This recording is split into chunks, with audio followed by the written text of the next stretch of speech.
Thank you everyone for joining our press conference today with Dan Evans. Throughout this press conference, please raise your hand should you wish to ask a question. I will ask the first question and then I will open out to the floor.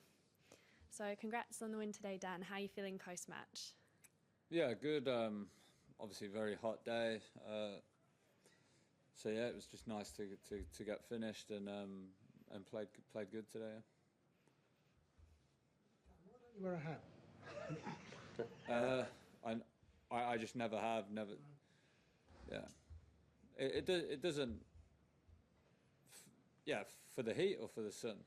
Both really. Yeah. It's hot. Yeah, the sun was. It wouldn't matter if I had a hat on or anything. It was just right, and I've just never. I'm pretty good in the heat. Doesn't bother me, but I've just never worn a hat, and it's never. Yeah, I've never liked wearing one. Doesn't feel comfortable. The reason I ask is everyone else seems to be wearing hats when it's a really hot day, Yeah. just for protection, if anything. Yeah, it's just not. Doesn't feel comfortable. Big ears, I guess. What do you do with the sun? Do you change your ball toss if it's in? I mean, it was just in such a bad position today. I was obviously very unlucky that I was first, and that's where the sun was, and it was super bright. Yeah, so I was messing around with the ball toss, and yeah, I mean that's probably the reason I lost the second set, I guess. Yeah. Do you stay quite calm at that moment? Yeah, I was fine.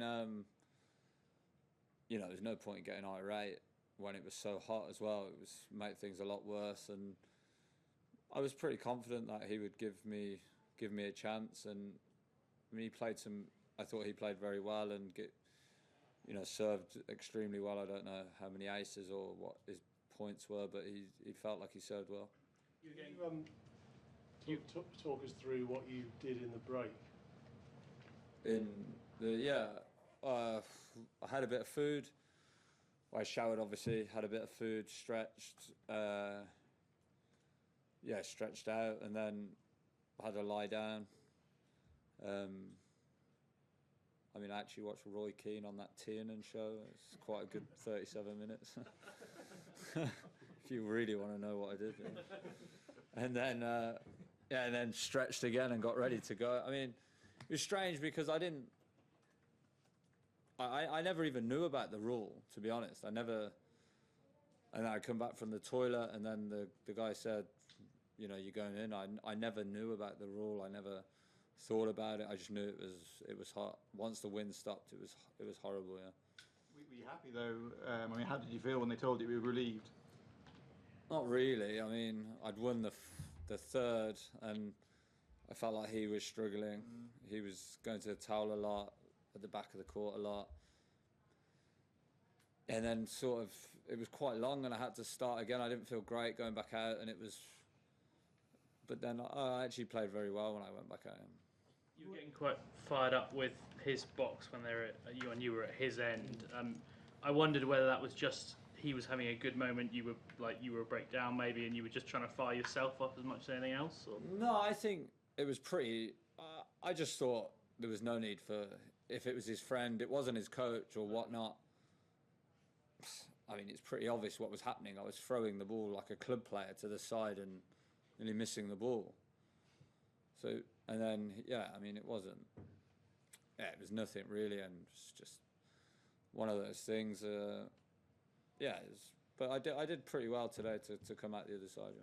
Do you use those moments to sort of refocus yourself, or like Andy sometimes talks about focusing on one specific person in the crowd to fire him up and encourage him? No, I just thought it was a nice match. It was pretty respectful. I just thought it was pretty stupid from the guy, and and a bit. There was no real need to do it to me. The match was going along good for his friend or whatnot, so yeah, it was fine. What did he actually say? I don't know. Just come on but I think I doubled or something. It was just wrong time, but. Was that Roy Keane show something you wanted to watch, or just happened to download, or recommended it, or how did it come about? No, I look on YouTube. I'm looking on YouTube and stuff, and yeah, I'd wanted to watch it I'd seen clips of it. I think it was good. I mean, I've not finished it, so yeah. Did he fire you up? Did you want to go over the top the first ball? No. I think You're on Channel 9, or you're certainly on the big screen during Andy's match. Yeah. on the Swiss ball there. I end up seeing it. Yeah, it was, I mean, an amazing end to the match. I mean, it doesn't surprise me. There's another mental match with him, I'm sure. Yeah, he did obviously great to come through. I mean, the last tie break was, the level of tennis was good, unbelievable from both of them, and it was actually, I was reacting to Berrettini's backhand down the line, the clean winner. So, it's a phenomenal shot. What do you make of that whole, I mean, Andy to be able to do that, given everything?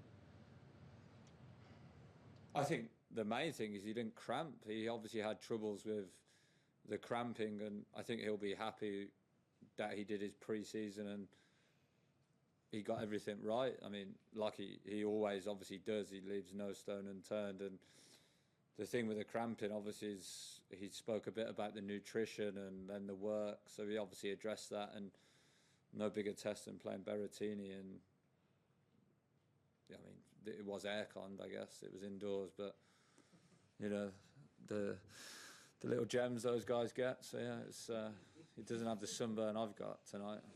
Yeah. Does he like still amaze you how competitive he is, like whether it be tennis, golf, or whatever else? Like? Not really. I mean, he's weirdly competitive, and some of the things he comes out with would, you know, it's. But yeah, I was pretty.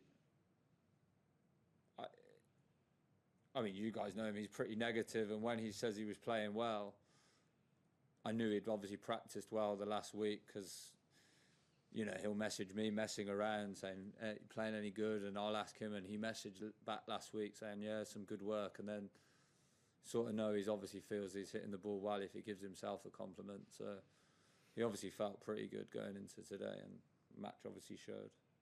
In that moment, Dan, the way Andy comes back when he's had a bit of adversity, is that something that's inside you, that's just born inside you, or can you develop that competitive instinct? I think he's had so many moments on that court, but then I imagine, I'm not him, he would be having thoughts, and, you know, another one's going to pass me by, or another tough moment. You know, you've obviously not been getting out of those moments, but that will give him massive confidence, I imagine, and mostly like the level of tennis he played. I mean, Berrettini is one of the best players in the world. Quite decent for all Brits in the second round. We're not going to start this again, are we? It's not that decent. It's like 2 Brits in qualies and none in the top 300 or whatever. So what's a good figure? Come on, yeah. I got to go to Davis Cup. Come on. Go throwing out the team before I've agreed to go. Do you know Jeremy at all? I don't know if he still lives in London. Yeah, I mean, I know him pretty. Yeah, to say hello to, and I think he still does. Yeah, he's had a tough time of injury, but I played him a few times, and it's been another tough match. Hopefully, I'm not sure what the weather's like, but hopefully it's a bit cooler. Do you actually have you practiced with him at Roehampton? Because I know he does pop in there, doesn't he? So I think he lives in. When he's allowed, yeah. I think there's a few issues with him being allowed to come in and not. But no, I mean, I'm never in Roehampton. But yeah, we've played it's a big game when he's on, and it's another. They're all tough matches. I mean, it's 3 out of 5 physical. Anything can happen, like we've seen, and it's be a good match. Final couple of questions, please. They've got none now. Thank you. We'll conclude the press conference there. Thank you.